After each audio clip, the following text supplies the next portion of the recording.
Hello friends, आज हम start कर रहे हैं कैश फ्लो स्टेटमेंट में थर्ड लेक्चर। और ये जो हमारा थर्ड लेक्चर है, इस थर्ड लेक्चर में आज हम समझेंगे इन्वेस्टिंग एक्टिविटी। आज पूरा का पूरा जो हमारा लेक्चर है वो इन्वेस्टिंग एक्टिविटी के ऊपर बेस्ड है।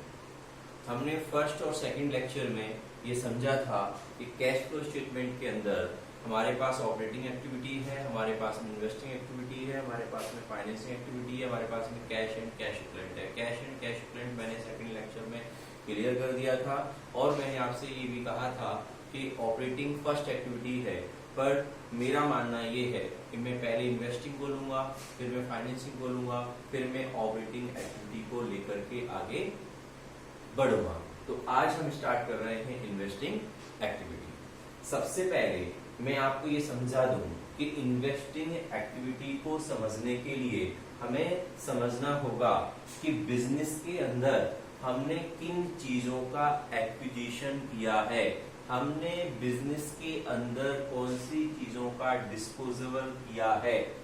Basically long term assets and other investment and relevant of income।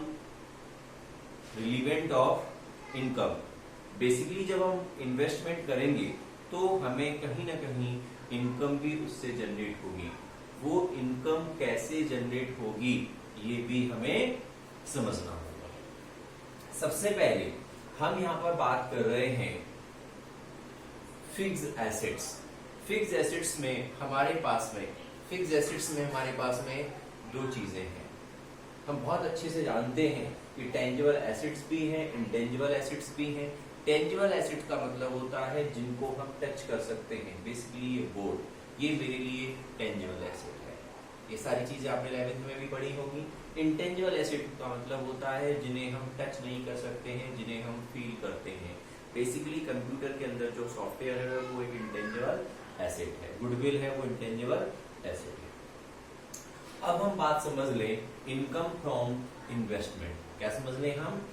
Income from investment. अब बेसिकली इसे समझने से पहले हम इन्वेस्टमेंट को देखें। इन्वेस्टमेंट में हम लिख रहे हैं अदर देन मार्केटेबल सिक्योरिटीज। क्या लिख रहे हैं? Other than marketable securities. एक सेकेंड,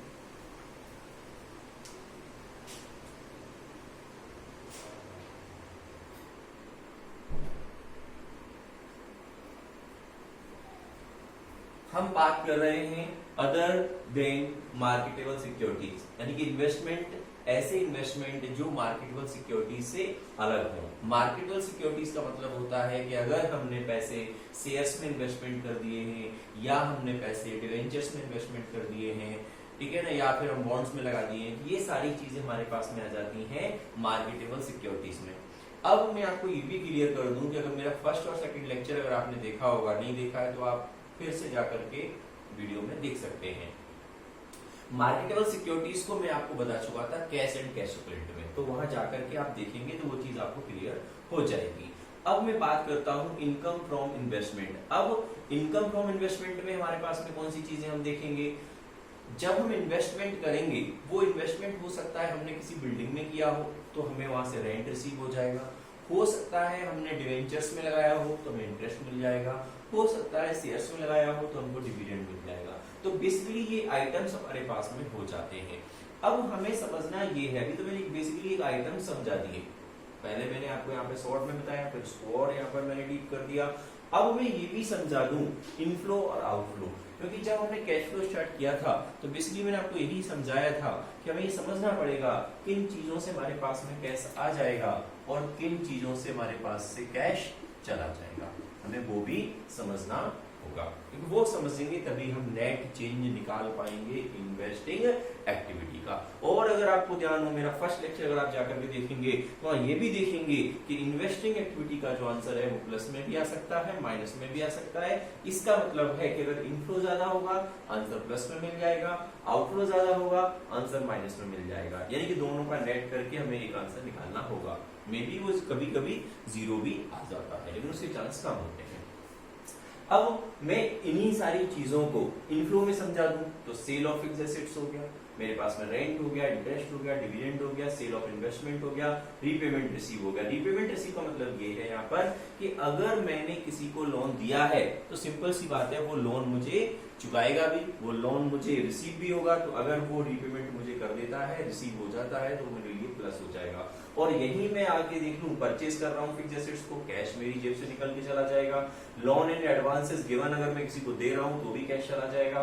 पेमेंट और परचेज ऑफ इन्वेस्टमेंट, और जब मैं कहीं इन्वेस्टमेंट करूंगा तो भी मुझे जेब से कैश देना होगा। तो ये माइनस और ये प्लस, इन दोनों को नेट कर दूंगा तो इन्वेस्टिंग एक्टिविटी का आंसर आ जाएगा।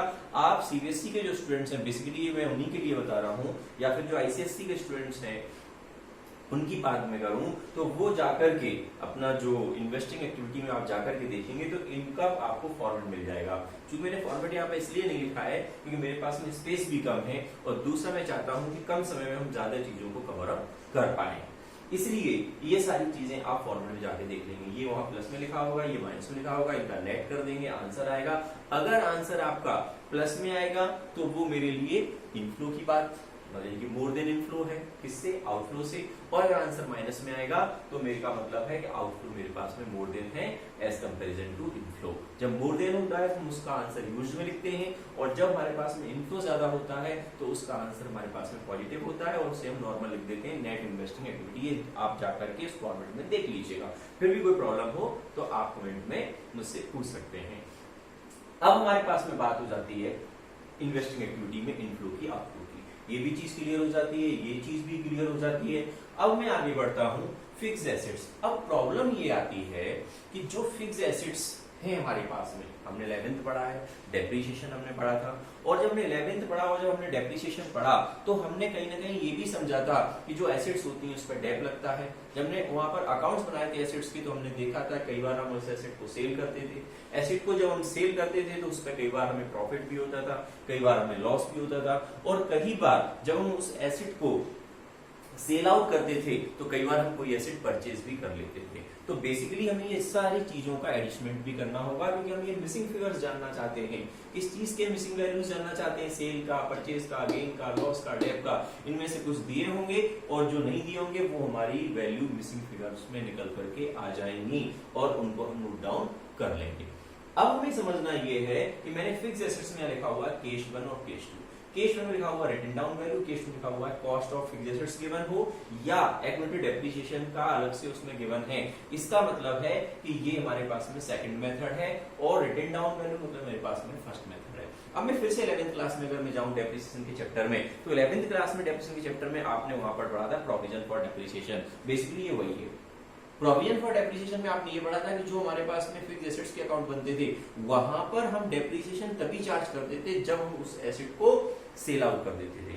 यानी कि जब तक हम उस एसेट को सेल आउट नहीं करते थे तब तक हम डेप्रिसिएशन को फिक्स्ड एसेट्स के अकाउंट में नहीं बेचते थे।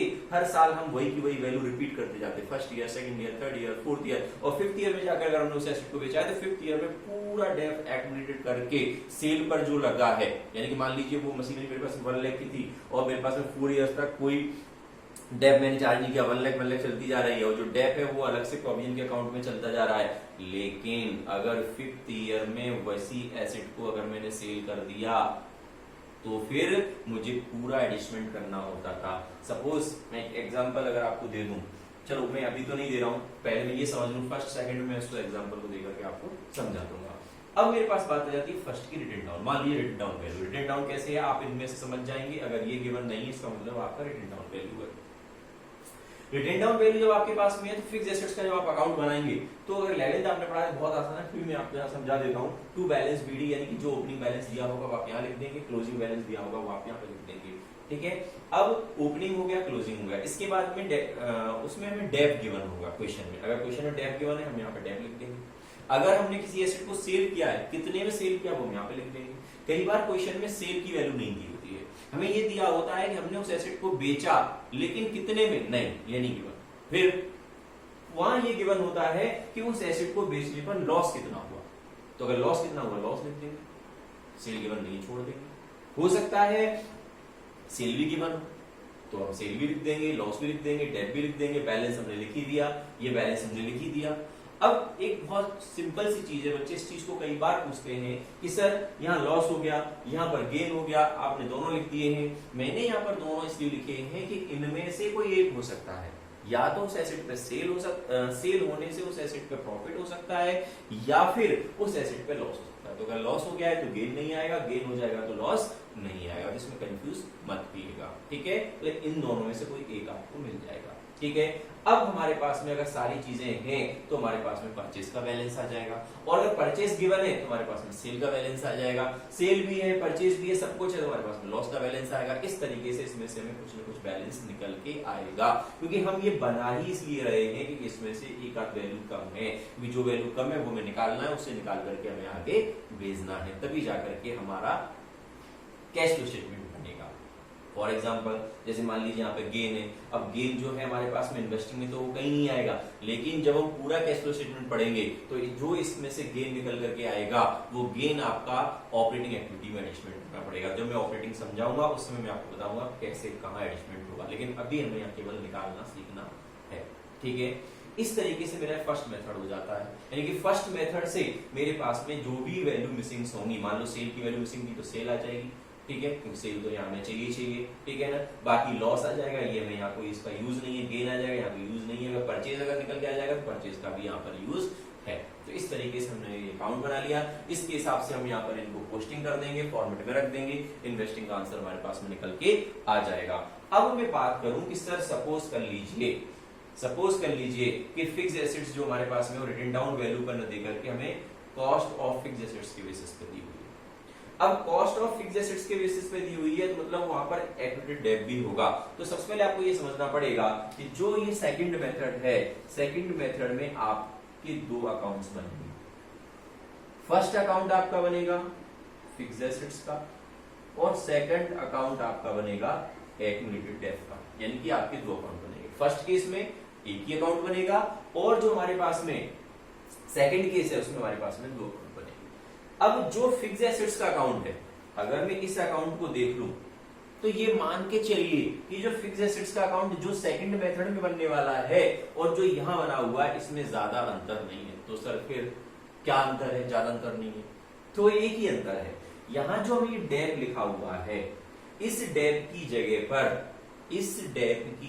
पर उस फिक्स एसेट्स में जब यही अकाउंट पूरा का पूरा रहेगा, उसमें इस डेप की जगह पर आपको क्या लिखना होगा? तो कहते हैं इस डेप की जगह पर आपका आएगा एक्यूमुलेटेड डेप। क्या आएगा? Accumulated Depp.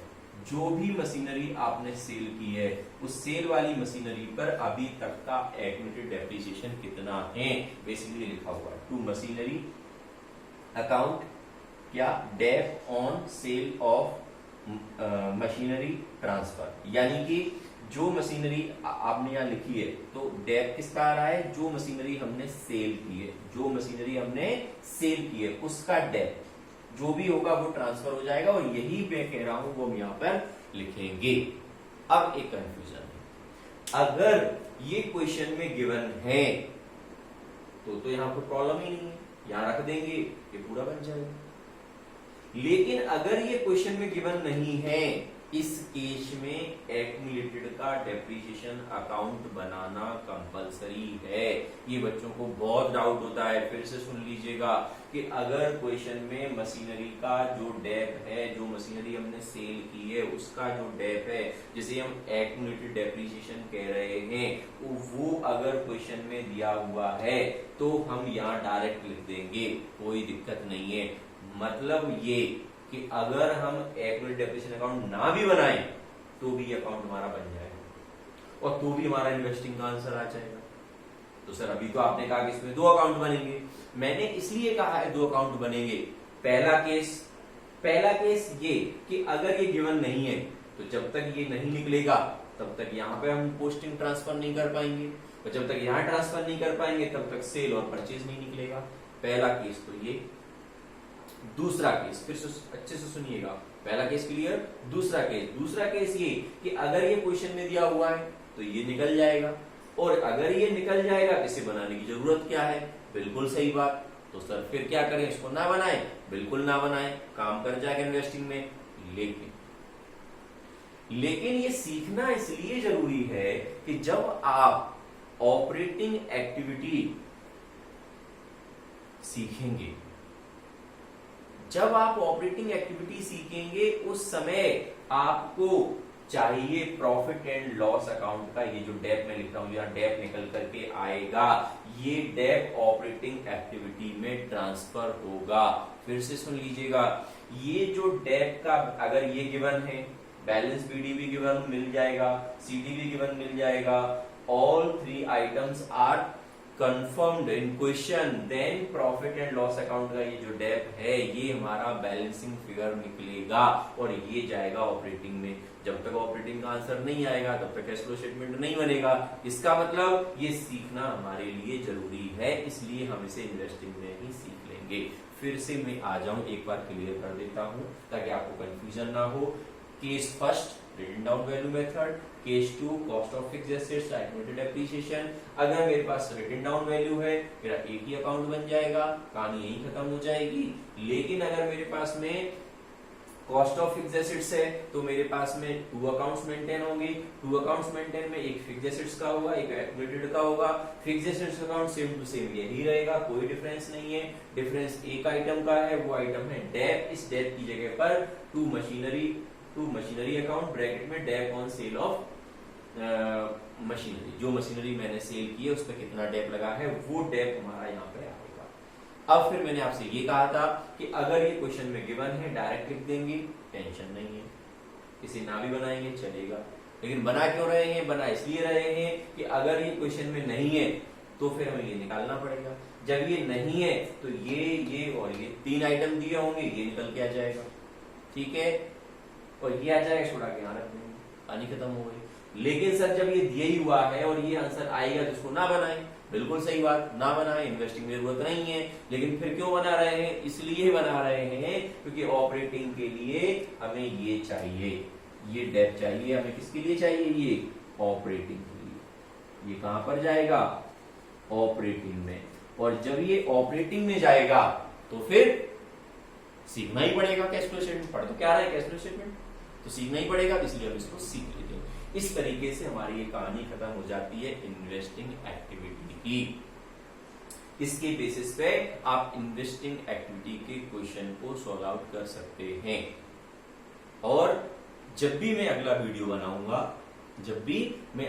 बनाऊंगा तो उस वीडियो में मैं एक दो क्वेश्चन इन्वेस्टिंग के सिखा दूंगा, या फिर पहले मैं फाइनेंसिंग का बना दूंगा वीडियो बेसिक, और उसके बाद में फिर मैं क्वेश्चन जो प्रैक्टिकल्स हैं उनको लेकर के एक दो क्वेश्चन मैं इसमें सॉल्व आउट करवा दूंगा ताकि आपके जो डाउट्स हैं वो आसानी से क्लियर हो जाए। बहुत जल्दी ही मैं कहना चाहिए कैश फ्लो स्टेटमेंट के साथ साथ में जो पार्टनरशिप है उसके वीडियोस भी मैं डालना स्टार्ट करूंगा। और पार्टनरशिप का जो बेसिक है वो मैं बहुत जल्दी ही, मे भी हो सकता है कि इस वीक के एंड तक मैं डाल दूं या फिर नेक्स्ट वीक के स्टार्टिंग में ही मैं स्टार्ट कर दूं। तो सभी लोगों से मैं गुड नाइट बोलना चाहूंगा और अपने इस लेक्चर को यहीं पर क्लोज करना चाहूंगा। जय हिंद।